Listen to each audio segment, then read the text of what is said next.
Hello बच्चों, कैसे हैं आप। मैं समझती हूँ आप सभी बच्चे अच्छे होंगे। मैं निर्मला, विज्ञान अध्यापिका, government girls high school Shamchana, Rohtak. तो आज का बेटा हमारा टॉपिक है, कक्षा 10वीं का टॉपिक है अमल, अक्षार्क एवं लवण। तो चलिए बेटे, आज हम जानते हैं अमल, अक्षार्क और लवण क्या होते हैं। आप जानते हैं बेटा, हमारे आसपास बहुत सारे पदार्थ हैं जो कुछ तो हमें टेस्ट में खट्टे लगते हैं, कुछ का स्वाद कड़वा होता है और कुछ का कोई भी स्वाद नहीं होता। दैनिक जीवन में जैसे हम अपना खाना लेते हैं तो करेला है तो कैसा है, टेस्ट में कड़वा है, मेथी है कड़वी है, जीरा है कैसा है, कड़वा है, अजवाइन कैसी है, कड़वी है।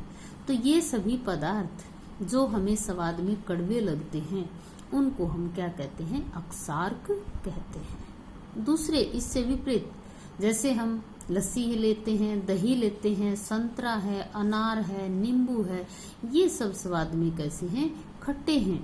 तो ये जो खट्टे वाले जो पदार्थ है बेटा, वो क्या होते हैं, अमल, जिनका स्वाद कड़वा होता है। जैसे अभी मैंने बताया था, जीरा है, मेथी है, ये इस तरह के जो पदार्थ हैं, जो व्यंजन हैं, जो खाने के खाद्य पदार्थ हैं, वो क्या है, अक्षार्क।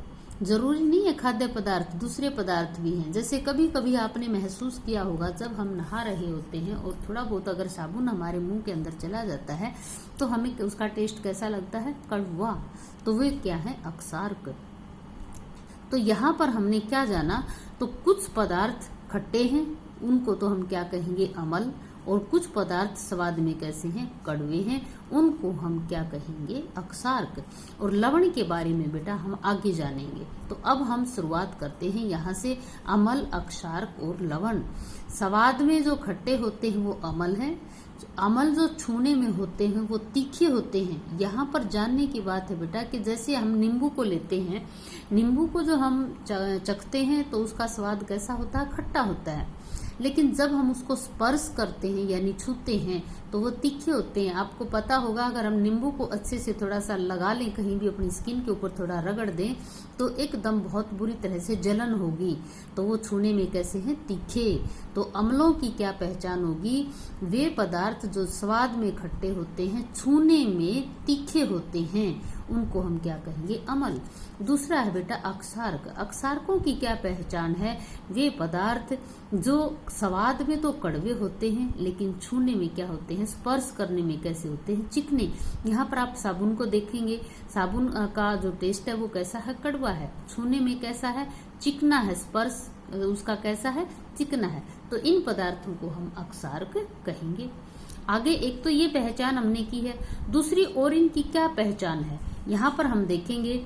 हमारे आसपास कुछ पदार्थ ऐसे हैं जिनको जल में घोला जाए या उनको जल में मिला दिया जाए, यानी उनका जलीय विलयन बनाया जाए। यहाँ पर विलयन क्या होता है बेटा, जब दो या दो से अधिक चीजों को मिला दिया जाता है, यानी एक विलायक हो जैसे पानी है, दूसरा जैसे कोई भी विलेय हो जैसे नमक है, चीनी है, उनको घोल दिया जाता है तो उनसे जो कुछ बनता है उसको क्या कहते हैं, विलयन।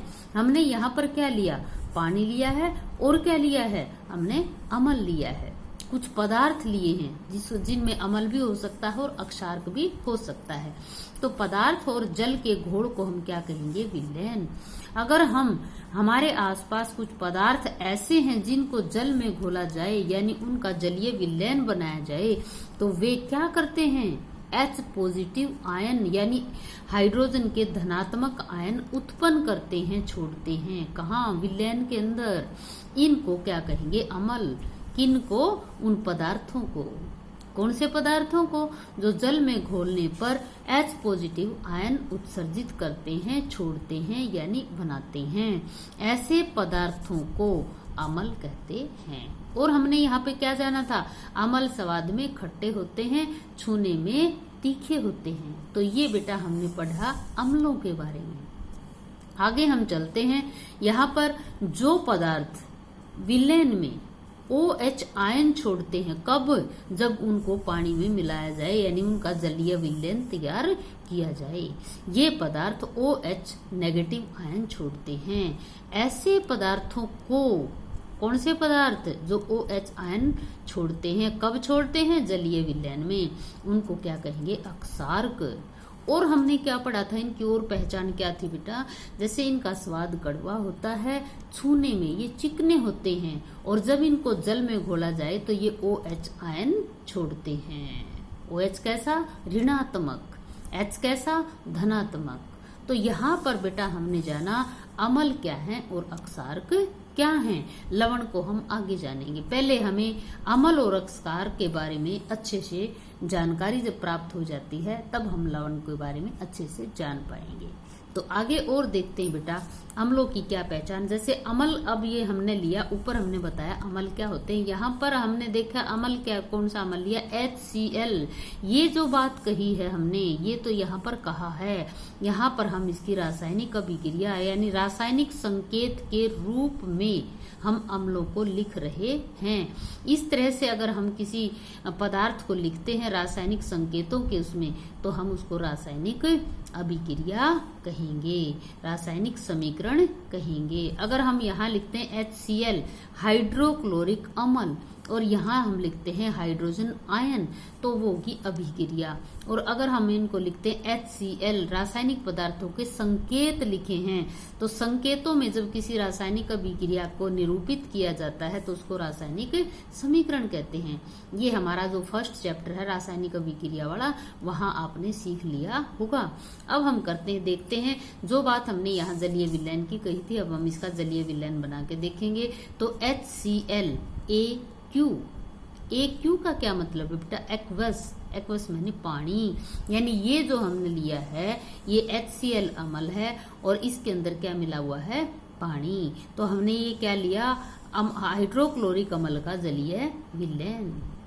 अब हमने कहा था कि वो H पॉजिटिव आयन उत्पन्न करता है, तो यहाँ जब जलीय विलयन बनता है तो HCl अम्ल टूट जाता है किसमें, आयनों में।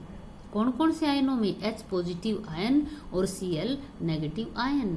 AQ एक्वस यानी ये किसमें है, घोल के अंदर ये आयन है। तो ऊपर हमने जो कहा था इसको हमने रासायनिक समीकरण के द्वारा दिखाया है। तो बेटा यहाँ पर आगे हम देखते हैं अम्लों का जलीय विलयन, जो H पॉजिटिव आयन छोड़ता है वह स्वतंत्र अवस्था में नहीं रहता। कौन है, H पॉजिटिव आयन।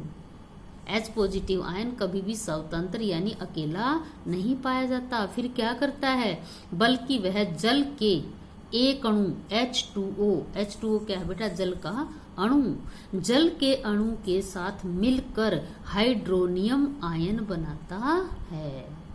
अभी हमने कहा जब हम जलीय विलयन किसका लेते हैं, अम्लों का, तो क्या होता है, H पॉजिटिव आयन उसमें से उत्पन्न होता है। फिर इसने यहाँ पर बताया ये H पॉजिटिव आयन स्वतंत्र अवस्था में नहीं पाया जाता। फिर क्या करता है ये जो हमारा पानी है उसका सूत्र, उसके एक अणु का सूत्र है H2O, उसके साथ ये संयोग कर लेता है, मिल जाता है, और इसके मिलने से क्या बनता है, हाइड्रोनियम आयन बनता है।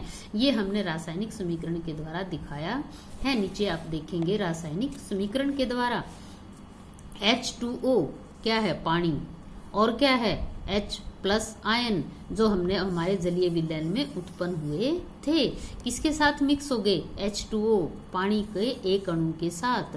तो क्या बना दिया इन्होंने, hydronium ion. H positive ion पानी के एक अणु के साथ मिल जाता है, संयोग कर लेता है, और H3O पॉजिटिव बनाता है, इसको हम बोलते हैं हाइड्रोनियम आयन। समझ में आ गया होगा बेटा यहाँ तक। आगे हम चलते हैं, अब हमारा अगला है आयनीकरण। ऊपर आपने देखा है जो जलीय विलयन है वो किस में टूटा है, H पॉजिटिव आयनों में टूटा है। तो अम्ल जो थे उन्होंने H पॉजिटिव आयन उत्पन्न किए, और जो अक्षार थे उन्होंने H जो है OH नेगेटिव आयन उत्पन्न किए। तो यही प्रक्रिया कौन सी, जब अम्लों को हमने पानी में मिलाया तो H पॉजिटिव आयन निकले, और अक्षारकों को जब पानी में मिलाया तो OH नेगेटिव आयन उत्पन्न हुए। इसी प्रक्रिया को क्या कहते हैं, आयनीकरण। किसको? जब अम्लों और अक्षारकों को पानी के साथ घोला जाता है, विलयन बनाया जाता है, तो अम्ल H पॉजिटिव आयन और अक्षारक OH नेगेटिव आयन उत्सर्जित करते हैं। इसी अभिक्रिया को हम क्या कहते हैं? आयनीकरण। किसी भी पदार्थ का आयनों में टूट जाना आयनीकरण कहलाता है। आगे हम देखेंगे बेटा अक्षारक, ये KOH, क्या है ये? KOH अक्षारक। ऊपर हमने पढ़ा था जब जलीय विलयन होता है और OH आयन छोड़ता है तो वो क्या होते हैं? अक्षारक।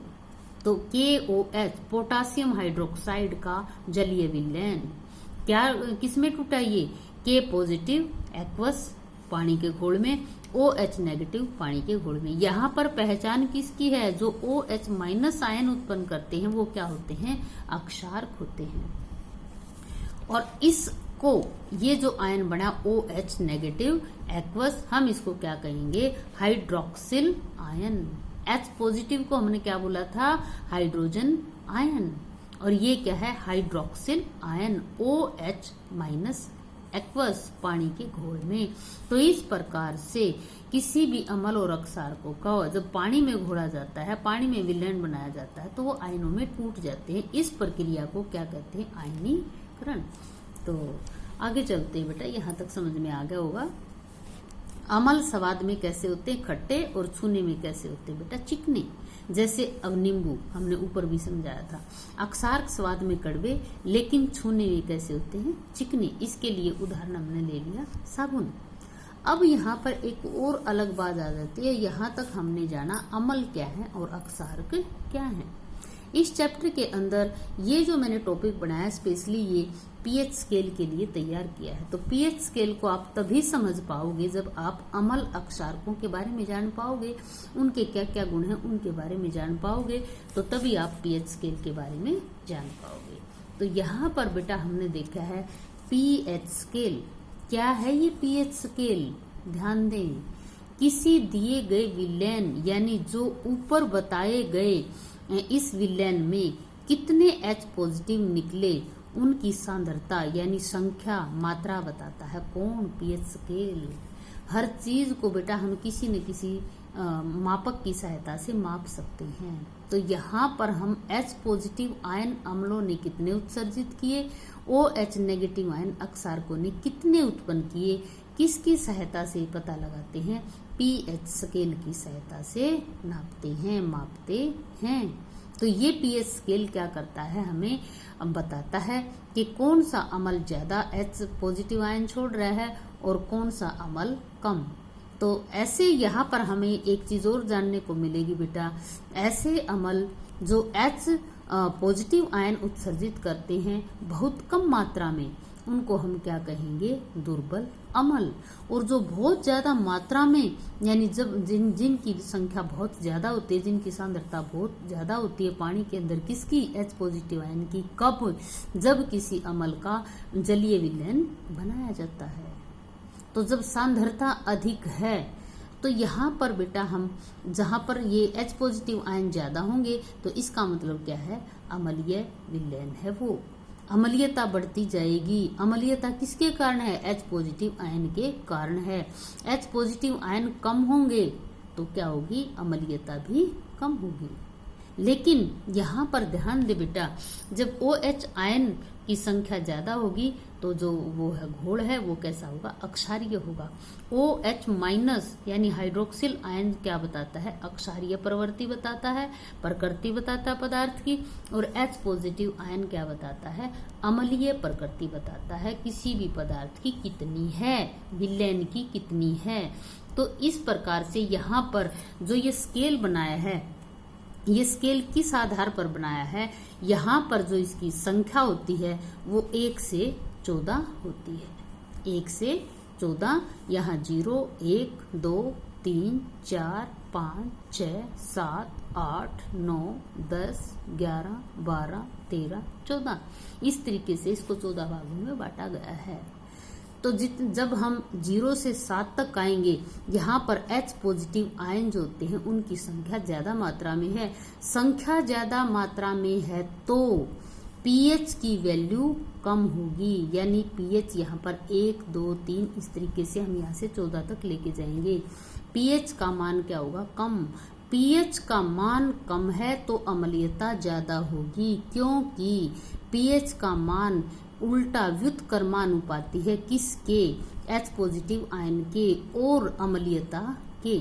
H पॉजिटिव आयन जितने ज्यादा होंगे अम्लीयता उतनी ही ज्यादा होगी, और जितनी H पॉजिटिव आयन ज्यादा होंगे तो पीएच का मान उतना ही कम होगा। यानी यहाँ पर H पॉजिटिव आयन की संख्या बहुत ज्यादा है।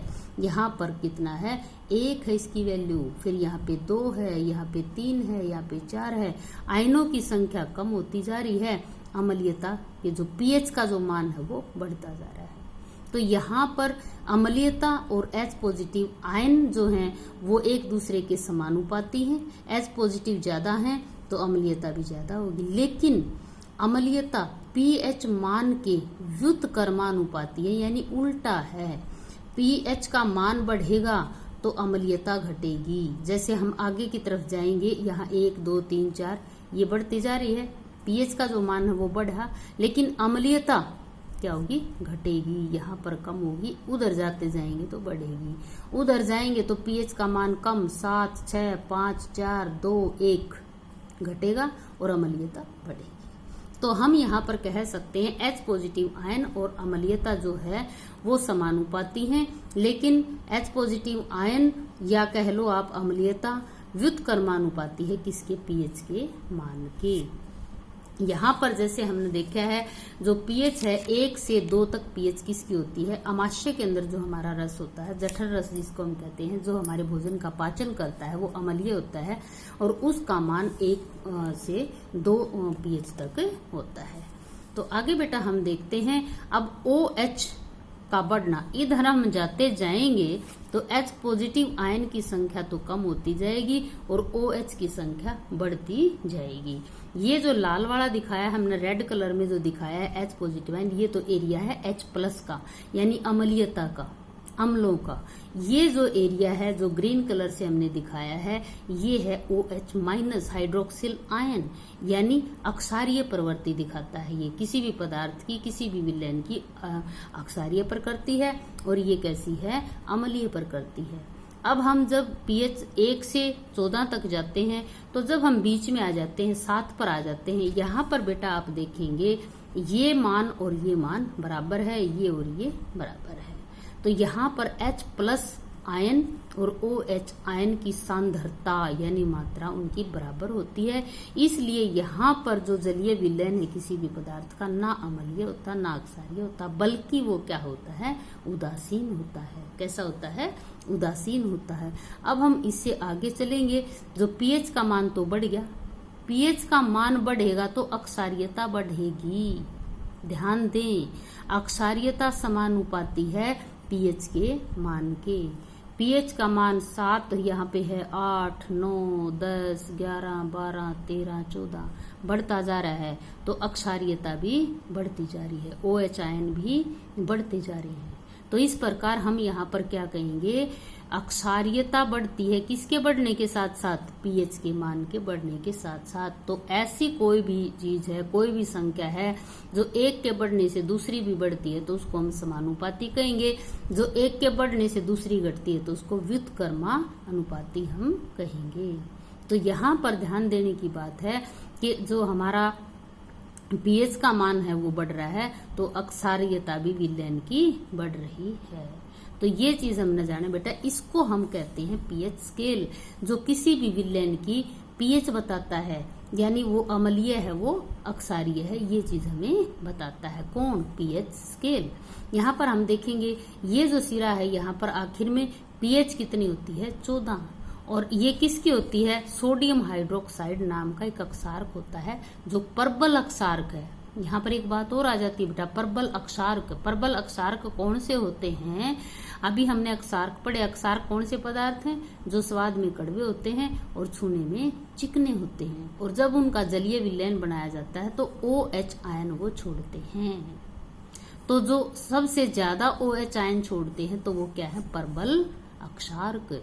जो सबसे ज्यादा H पॉजिटिव आयन उत्सर्जित करते हैं वो हैं परबल अम्ल।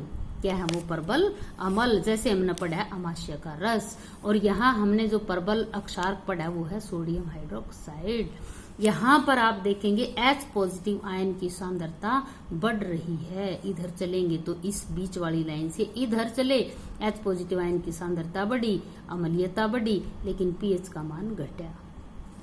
इस बीच वाले पॉइंट से अगर हम इधर की तरफ चलते हैं तो यहाँ पर H पॉजिटिव आयन की सांद्रता घटती है। बढ़ती किसकी है? OH माइनस आयन की। और क्या बढ़ता है? अक्षारीयता। और क्या बढ़ता है? पीएच का मान। तो ये जो चीज बताई यहाँ पर इस स्केल की सहायता से हम किसी भी विलयन के बारे में जान सकते हैं कि वो अम्लीय है या अक्षारीय है, कितना वो प्रबल है या वो दुर्बल है, प्रबल है या वो दुर्बल है। इस चीज को भी हम इसके द्वारा जान सकते हैं। किसके द्वारा? पीएच स्केल के द्वारा। तो यहाँ पर बेटा हमने पीएच स्केल जैसे 0 से 14 तक निर्धारित की जाती है। इसकी जो संख्या होती है, जो अंक रेखा, इसके अंक जो निर्धारित किए जाते हैं, तो पीएच 1 से 2 यानी 0 पर यह H पॉजिटिव आयन अधिक प्रबल अम्ल होगा। 0 से थोड़ा सा अगर हम चलेंगे, 1 से 2 तक हम चलेंगे, तो यहाँ पर H पॉजिटिव आयन की अधिकता होगी और अम्ल हमारा H पॉजिटिव आयन की अधिकता है तो हमारा अम्ल कैसा होगा? प्रबल अम्ल होगा। ठीक है। इसके साथ अगर पीएच का मान 7 है, बीच में है, अभी हमने देखा था, वहां पर H पॉजिटिव आयन और OH नेगेटिव आयन की सांद्रता बराबर होती है, तो ना वो विलयन अम्लीय है ना ही वो विलयन अक्षारीय है। तो फिर कैसा है? उदासीन। कैसा होगा? विलयन कैसा होगा? उदासीन। पीएच का मान कितना होगा? 7। H पॉजिटिव व OH नेगेटिव की संख्या हमेशा यहाँ पर क्या होती है? बराबर होती है। कौन बता रहा है ये चीजें? PH scale. पीएच स्केल क्या बताता है? कोई भी पदार्थ अम्लीय है, अक्षारीय है। अक्षारीय है तो प्रबल है या दुर्बल है, अम्लीय है तो प्रबल है या दुर्बल है। आगे हम इसमें देखते हैं, पीएच का मान अगर 14 है तो OH पॉजिटिव, OH नेगेटिव की सांद्रता अधिक होती जाती है। ये गलती से लिखा गया है OH पॉजिटिव, यहाँ क्या होगा? OH नेगेटिव की सांद्रता अधिक प्रबल अक्षार होगा। अगर OH माइनस की सांद्रता कम है तो हमारा जो अक्षार है वो कैसा होगा? दुर्बल। यहाँ पर अम्ल दुर्बल होते हैं, यहाँ पर अक्षार दुर्बल होते हैं क्योंकि इनकी मात्रा कम है।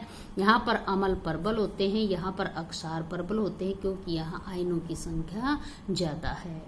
तो किसी भी पदार्थ में जब जलीय विलयन बनाया जाता है तो उसमें आयनों की संख्या कितनी है, आयनों की जो संख्या है वो निर्धारित करती है कि जो हमारा विलयन है, वो जलीय विलयन, वो अक्षारीय है या अम्लीय है, उसके बाद वो प्रबल है या दुर्बल है।